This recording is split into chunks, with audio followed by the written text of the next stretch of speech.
Have you ever wondered what it looks like when a whole nation bets its future on a single technology? Well, we're about to see, because we're diving into Pakistan's incredibly ambitious plan to reshape its destiny using artificial intelligence. So let's get right into it. First, let's talk about the headline number, because it's a big one. $1 billion. That's what Pakistan has committed to investing by 2030 to build its very own AI ecosystem. And make no mistake, this is not some side project. We're talking about a massive national initiative that's designed to completely change where the country's economy is headed. And a number that big immediately brings up the huge question we're exploring today. You know, with the global tech race moving at warp speed, can Pakistan actually use this investment to become a real player on the world's AI stage? The ambition is just off the charts, and you better believe the stakes are too. So you might be asking, why this? Why such a massive bet on AI right now? Well, it really comes down to demographics. Nearly 2/3 of Pakistan's population is under the age of 30. That's a huge number. And that means there's an urgent, pressing need to create high-value jobs and shift to a modern knowledge-based economy. This AI push, it's their strategy to turn that massive youth population into a massive advantage. Now, this isn't just about throwing money at a problem. Oh no, there's a highly structured plan here. So let's look at the core of the strategy, the National AI Policy. It's all built around this 6-pillar framework, and the goal is to basically construct an entire AI ecosystem from the ground up. And this right here, this is the blueprint for the whole vision. You can see the 6 connected pillars. First up, you've got innovation, which is all about creating brand new tech. Second, there's awareness and readiness, getting the public prepared for what's coming. Third, and this is crucial, a secure and ethical AI framework to make sure people can trust it. Fourth, sectoral transformation, which means applying AI to key industries. Fifth is nationwide infrastructure to get the raw computing power needed. And finally, international collaboration, because you can't do this alone. Every single piece is meant to support all the others. Okay, so let's start at the very bottom, with the foundation, the infrastructure. And this isn't just about software. We're talking about building the physical and financial backbone of a digital nation. The plan calls for a national AI fund to actually fuel these projects, a super powerful network of high-performance computers, innovation hubs spread out across the country, and of course, massive data centers to feed and train all the new AI models. But look, all that hardware and infrastructure is pretty much useless without the brain power to run it, right? So the next absolutely critical piece of this puzzle is what they're calling a human capital revolution. The policy lays out some seriously ambitious goals for education and training skills across the entire country. What's really fascinating here is how they're planning to build this talent pipeline from the very beginning.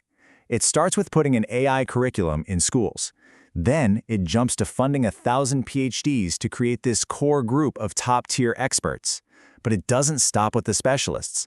The plan is to upskill 1 million professionals who aren't in IT, and then create 20,000 paid internships every single year. The sheer scale of this is kind of mind-blowing. And all of this, the money, the infrastructure, the training, it all builds toward this one really important idea: sovereign AI.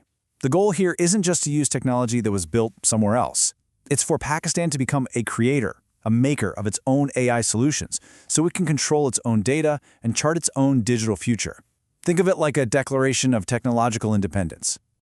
Okay, so you've got the infrastructure in place and the people are getting trained. What's the end game? Well, it's all about putting that AI to work.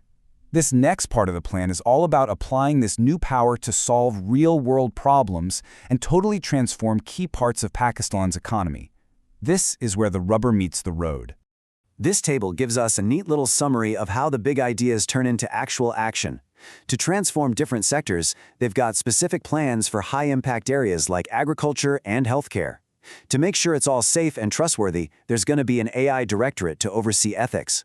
They'll use these things called regulatory sandboxes, which are basically safe, controlled environments where you can test new AI before it goes public. And to stay plugged into the rest of the world, the plan is all about joint research and sharing tech with global partners. And why does all this matter so much?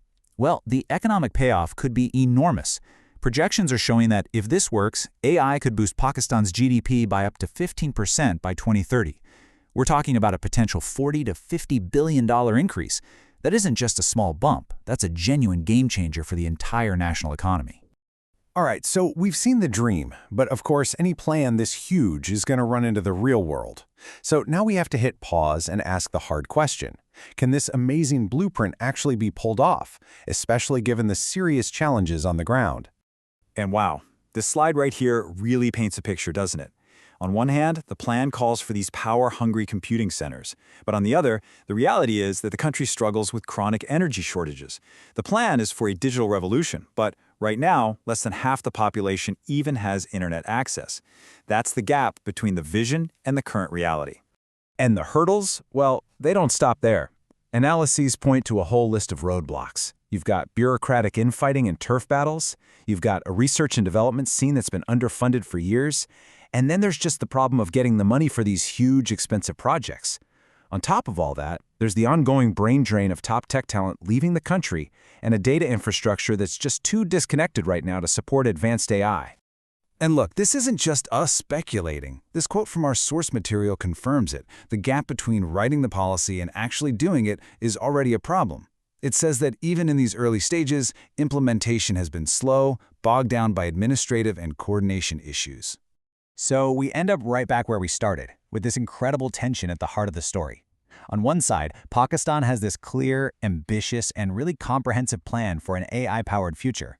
The potential is absolutely immense.